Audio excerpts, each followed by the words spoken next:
birthday last time cake क्या बचा है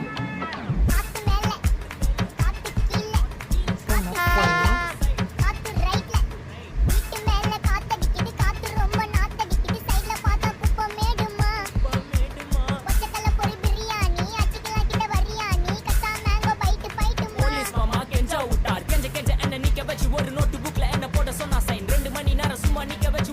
முட்டி செத்து போச்சு போக சொன்னா என்ன சரி போடா வேணா தப்பு நான் தான் பண்ண ஒத்துக்குன பின்ன வண்டி ஏத்த முன்ன 2 மணிக்குள்ள ஸ்டுடியோ வந்துட்டு பிராக்டிஸ் பண்ணலாம் சொன்ன ஃப்ரெண்ட் கிட்ட எக்ஸ்பிளைன் பண்ண போலீஸ் என்ன புடிச்சிட்டான் 2 மணி நேரம் நிக்க வச்சு ஃபைன போட்டு என்ன அவன் அறுத்துட்டான் அதனால லேட் ஆச்சு ப்ரோ ஓடி வந்ததால் வாங்குது மூச்சு ப்ரோ பாடியில ஸ்கிராட்ச் ப்ரோ ஹெல்மெட் போடலன்னு கொடுத்த ரெசிபி இதுதான் என்னோட சாட்சி ப்ரோ